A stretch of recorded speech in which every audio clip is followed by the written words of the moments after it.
DCC bank ही ग्रामीण शेतकऱ्यांच्या उन्नतीसाठी कार्य करणारी बँक असून तिच्या संचालक निवडणुकीत शेतकऱ्यांनी सक्रियपणे सहभागी व्हावे.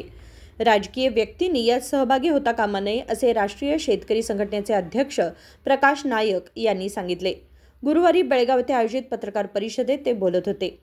मध्यवर्ती सहकारी बँकेच्या निवडणुकीत भ्रष्ट जनप्रतिनिधींनी निवडणूक प्रक्रियेत सहभागी होता कामा नये. त्याचप्रमाणे मलप्रभा सहकारी साखर कारखान्याच्या निवडणुकीत कोणतेही राजकीय पक्ष आणि जनप्रतिनिधी खरोखर शेतकऱ्यांचा सन्मान करत असतील तर त्यांनी निवडणुकीत सहभागी होता कामा नये, अन्यथा त्यांना बहिष्कृत करण्यात येईल असेही त्यांनी स्पष्ट केले. ರೈತರ ಮೇಲೆ ಮಾಡಬೇಡಿ, ಗ್ರಾಮೀಣ ಪ್ರದೇಶದಲ್ಲಿ ಮಾಡಬೇಡ್ರಿ, ರೈತರನ್ನ ಆರ್ಥಿಕವಾಗಿ ಎತ್ತು ನಿಲ್ಲಿಸುವಂತ ವ್ಯವಸ್ಥೆ ಮೇಲೆ ಮಾಡಬೇಡ್ರಿ. ಈಗ ನೋಡಿ, MK ಹುಬ್ಬಳ್ಳಿ ಶುಗರ್ ಮಿಲ್ ನಲ್ಲಿ ಈಗ ತನಿಖೆ ನಡೀತಾ ಇದೆ.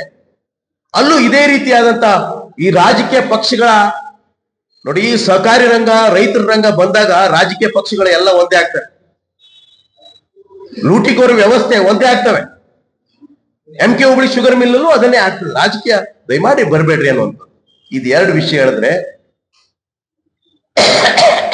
ಮೂರನೇದು ಅಂದ್ರೆ ನಮ್ಮ ಏನು ಬ್ಯಾಂಕ್ ಇದೆಯಲ್ಲ, ಈಗ DCC ಬ್ಯಾಂಕ್, ಅದೇ MK ಹುಬ್ಬಳ್ಳಿ ಶುಗರ್ ಮಿಲ್ ತನಿಖೆ ನಡೀತಾ ಇದೆ. ಅಲ್ಲಿ ಹಿಂದಿನ ಆಡಳಿತ 70ರ ನಂತರ ನಡೆದಂತ ಆಡಳಿತ ವ್ಯವಸ್ಥೆ ತುಂಬಾ ಅವ್ಯವಸ್ಥಿತವಾಗಿ ಅಲ್ಲಿ ಭ್ರಷ್ಟಾಚಾರ ನಡೆದಿದೆ ಅನ್ನುವಂಥದ್ದು, ಅದು ರೈತರ ಆಸ್ತಿ ಆಗಿರೋದ್ರಿಂದ ಅಲ್ಲಿ ವಿಶೇಷವಾದ ತನಿಖೆ ಸರ್ಕಾರ, ರಿಸರ್ವ್ ಬ್ಯಾಂಕ್ ನಜರೇಟ್ ಮಾಡಬೇಕು, ತಪ್ಪಿತಸ್ಥರಿಗೆ ಶಿಕ್ಷೆ ಆಗ್ಬೇಕು ಅನ್ನುವಂಥದ್ದು. ಜರ್ಕರ್ತ ಒಂದು ವೇಳೆ ಇಲೆಕ್ಷನ್ ಅಂತ ಆದ್ರೆ ನಾವು ಅದನ್ನು ಕೋರ್ಟ್ ಮೆಟ್ಟಲನ್ನು ಏರುವಂತದ್ದು ಪ್ರಯತ್ನದಲ್ಲೂ ಇದ್ದೇವೆ. ಇಲೆಕ್ಷನ್ ಆಗಬಾರ್ದು, ಮುಂದೂಡ್ಬೇಕು ಅನ್ನೋಂಥದ್ದು. ಜರ್ಕರ್ತ ಇಲೆಕ್ಷನ್ ಆಯ್ತು ಅಂತಂದ್ರೆ ರೈತ ಸಂಘ ನಮ್ಮ ಅಭ್ಯರ್ಥಿಗಳನ್ನ, ಈಗ ಖಾನಾಪುರದಲ್ಲಿ ನಾವು ಬಿಡಿಯ ಒಂದು ಗುರವಂತ ಒಂದು ವ್ಯಕ್ತಿಯನ್ನ ಇದು ಮಾಡಿದ್ವು, PKPS ನ ನಿರ್ದೇಶಕರಿದ್ದಾರೆ.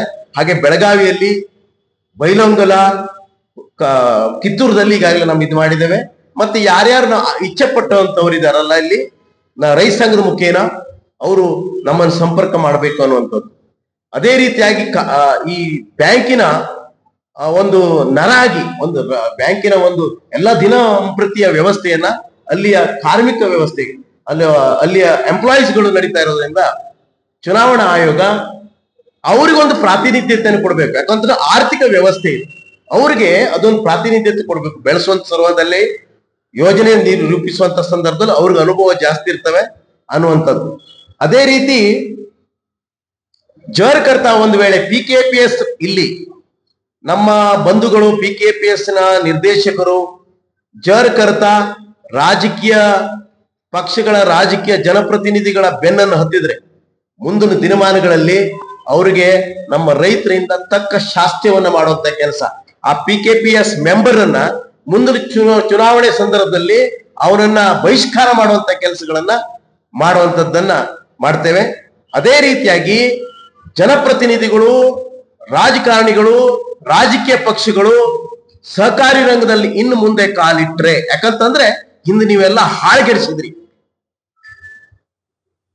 ನೀವಿನ್ನು ಕಾಲಿಟ್ರೆ ನಾವು ಬಹಿರಂಗವಾಗಿ ಆ ರಾಜಕೀಯ ಪಕ್ಷವನ್ನಾಗ್ಲಿ, ಆ ಜನಪ್ರತಿನಿಧಿಗಳನ್ನಾಗ್ಲಿ, ನಮ್ಮಿಂದ ಏನೋ ತಪ್ಪು ಆಗೋಗಿದೆ, ಇಂತಿಂತ ವಾಮ ಮಾರ್ಗವನ್ನ ಹಿಡಿದು ನೀವು ಗೆದ್ದು ಬಂದಿರ್ತೀರಲ್ಲ, ಮುಂದಿನ ದಿನಮಾನಗಳಲ್ಲಿ ಒಂದ್ ವೇಳೆ ಅದು ಆಯ್ತು ಅಂತಂದ್ರೆ ನಿಮ್ಮನ್ನ ಬಹಿಷ್ಕರಿಸುವಂತ ಕೆಲಸ ನಾವೆಲ್ಲ ರೈತ ಸಂಘಗಳು ಕೂಡಿ, ಈ ರೈತ ಸಂಘ ಒಟ್ಟಾಗ್ತಿದ್ದೇವೆ ನಾವೆಲ್ಲ. ಅಲ್ಲಿ ನಮ್ಮನ್ನೇ ಹೊಡೆದಿದ್ದಾರೆ ರಾಜಕಾರಣಿಗಳು, ಅವ್ರ ಅನುಕೂಲಕ್ಕೆ ತಕ್ಕಂತ.